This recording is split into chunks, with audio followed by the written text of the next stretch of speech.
네, 안녕하세요, 여러분. 미국 주식 읽어주는 여자 주식 누나입니다. 4월 7일 목요일 아침, 우리가 잠든 사이 밤새 미국 증시에선 어떤 일이 있었는지 체크해 드리도록 하겠습니다. 이날 뉴욕 증시는 페드의 공격적 긴축 예고 속 국채금리가 급등세를 이어가면서 3대 지수 모두 하락했습니다. 다우지수 마이너스 0.42%, S&P 500 지수 마이너스 0.97%, 그리고 기술주 중심의 나스닥 지수는 마이너스 2.22% 하락 마감되었습니다. 이 페드의 공격적 긴축 우려가 커지면서 증시의 부담으로 작용이 되었는데요. 이 미 FOMC의 3월 의사록에 따르면 페드는 보유 채권을 매각하는 대차 대조표 축소에 착수할 가능성을 시사했습니다. 회의 참석자들은 페드 보유 자산 중 국채 600억 달러, 주택 저당증권 350억 달러 상당을 매달 줄여나가는데 대체로 합의했습니다. 이는 지난 2017년에서 2019년 대차 대조표 축소 당시 월 상한선이 최대 500억 달러였다는 점을 고려하면 이번 양적 긴축은 종전보다 2배 가까이 빠른 속도로 진행되는 것입니다. 아울러 지난 3월 대다수 의원들이 0.5% 금리 인상을 선호했지만 러시아 사태로 인한 불확실성으로 0.25%만을 인상했다고 전하며 오는 5월 0.5%포인트 금리 인상 단행 가능성이 높음을 시사했습니다. 페드 위원들의 매파적인 발언도 이어졌죠.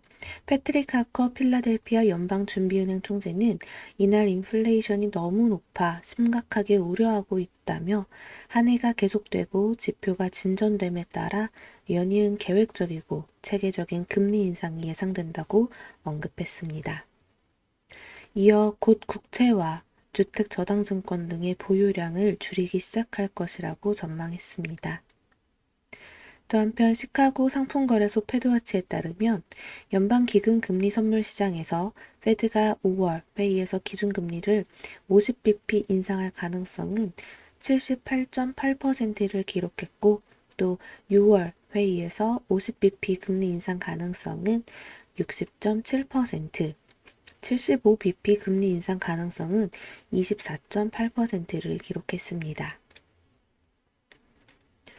이에 따라 미국 10년물 국채금리가 2.65%까지 급등하면서 2019년 3월 이후 최고치를 기록하는 등 국채금리가 급등세가 지속되면서 주요 기술주들이 약세를 이어갔습니다. 그리고 러시아, 우크라이나 지정학적 리스크도 계속 지속되고 있는 모습이죠. 러시아에 대한 서방의 추가 제재가 이어지고 있는 가운데 백악관은 이날 주요 7개국, 유럽연합 등과 함께 부차 사태를 비롯해 우크라이나에서 자행되는 러시아의 학살 행위에 즉각적이고 가혹한 경제적 대가를 물을 것이라며 그 일환으로 러시아에 대한 신규 투자 금지를 비롯해 추가 금융 제재를 부과한다고 밝혔습니다. 블라디미르 푸틴 대통령의 성인 자녀와 핵심 측근 및 그 가족들에 대한 제재도 추가됐습니다. 이유는 이날 러시아에 대한 추가 제재에 대해 논의했으나 합의를 이루지 못한 것으로 알려졌습니다. 우크라이나 당국은 러시아가 군대를 재편한 후 루안스크를 포함한 돈바스 지역에 대한 새로운 공세를 준비하고 있다며 주민들의 조속한 대피를 촉구했습니다. 국제유가도 살펴볼게요. 이날 국제유가는요, IEA에서 이 비축유 방출 추진 한다라는 소식에 급락했습니다. 다시금 100달러 아래로 떨어지는 모습이었는데요. 전거래일 대비 5.73달러, 마이너스 5.62% 하락한 96.23달러에 거래 마감되었습니다. 네, 아무래도 미국 국채금리 급등세가 지속되면서 그 안에서 애플, 마이크로소프트, 아마존, 알파벳 A, 메타, 넷플릭스 이런 기술주들 있죠. 주요 기술주도 모두 다 좀 하락하는 흐름이 나타났어요. 심지어 뭐 엔비디아 이런 반도체 쪽도 약세 흐름을 보였습니다. 그리고 테슬라 같은 경우 이제 4%대 하락이 또 이어졌는데요.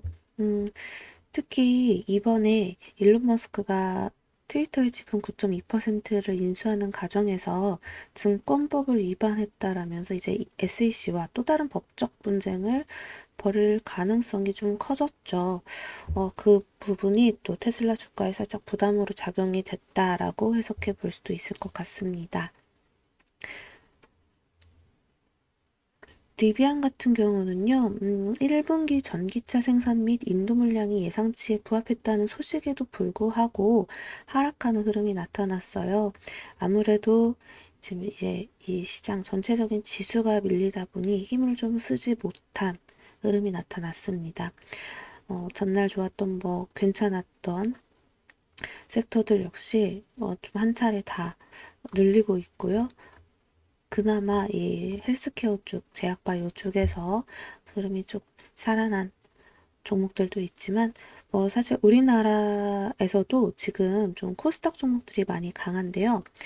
그 중에 좀 중소형 제약바이오, 그동안 많이 눌렸던 제약바이오가 최근에 흐름이 좀 좋게 가는 애들이 꽤 많았어요.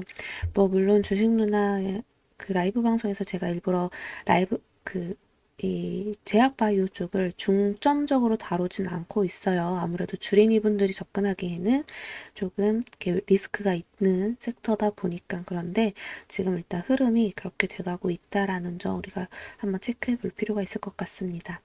어제 우리나라 증시 하락장이었지만 그래도 종목 차별 장세가 이어졌던 장입니다. 코스피랑 코스닥 이제 전거래일 대비 마이너스로 떨어졌긴 했는데요.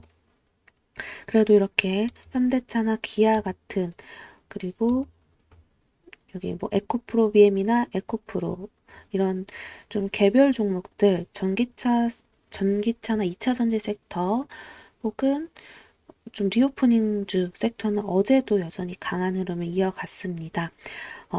하지만 이제 어제 오를 때 매도해서 좀 현금을 챙겨둘지 혹은 오늘도 미국장이 지지부진하면 우리나라도 또 추가 하락 생각해 봐야 된다. 라고 이제 어제 말씀을 드렸는데 아쉽게도 미국장이 좀 지지부진했어요. 그래서 어제 이 상승분을 좀 반납하는 흐름이 나타날 수도 있을 것 같습니다만 개별 종목 장세는 맞습니다. 즉 자신이 보유한 종목들 만약에 오늘 뭐 이슈로 인해서 갭상승을 한다거나 아니면 갭하락했는데 수급이 들어와서 양봉으로 만들어 나간다거나 이런 식으로 차트 흐름이 크게 깨지지 않는다면 조금 더 이제 단기냐 중장기냐라는 식으로 자신이 꼭 체크를 해서 내가 이 보유한 종목을 어떻게 운영할 것이다 라는 거를 꼭 체크해서 지금 시장 잘 같이 넘어가면 좋겠습니다. 어려운 장입니다. 하지만 그렇다고 포기할 장도 아닙니다. 저는 주식시장에서 이 비중을 줄이는 건 있을지언정 절대 완전히 떠나서는 안 된다라고 생각합니다. 왜냐하면 그때그때마다 계속해서 성장해가는 섹터는 있는 것이고 그런 섹터, 그런 흐름은 주식장에서 계속 올라갈 수 있기 마련이기 때문이죠. 그러니까 우리 유주님들 힘드셔도 조금 더 버티면서 참으면서 저랑 같이 공부하면서 우리 이 시장 잘 이겨냈으면 좋겠어요.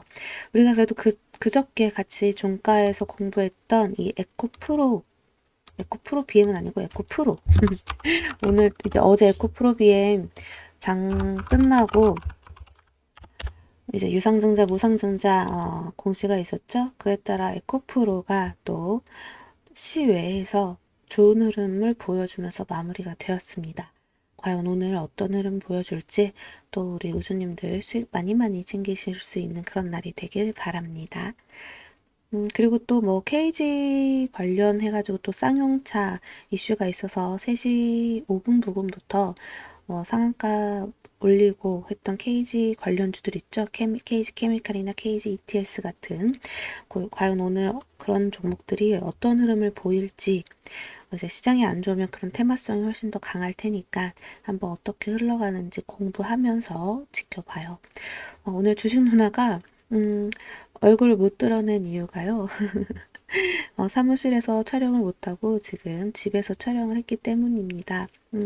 그 이유는 어제 회식하고 집에 가다가 올림픽대로 위에서 타이어가 펑크가 나버렸어요. 그래서 차를 맡기는 바람에 이제 좀 새벽부터 그냥 재택으로 저는 이제 진행을 하게 됐는데요. 그래서 오늘은 아쉽게도 이 얼굴로 이렇게 보이면서 이런 같이 소통하는 방송을 좀 뭔가 화면이 있을 때 더 이렇게 반갑잖아요. 그러지 못하는 점 미리 양해 말씀 구하고 죄송하다는 말씀 드리겠습니다. 자, 우리 오늘도 이따 라이브 방송 1시에 만나서 같이 공부해요. 오늘 미국 증시 마감 브리핑은 여기까지 하겠습니다. 영상 재미있게 봐주신 분들 구독과 좋아요 그리고 알람 설정 댓글도 많이 많이 부탁드리고요. 장전의 뉴스 그리고 또 그 장중에 보내드린 그런 도움되는 뉴스나 코멘트 이런 거 받아보고 싶으신 분들은요. 주식 누나 무료 공부방 텔레그램 무료 공부방에 놀러 오세요. 아셨죠? 자, 그럼 이만 총총 하겠습니다. 이상 주식 알려주는 여자 주식 누나였습니다. 네, 요런 공부방이에요. 또 만나요.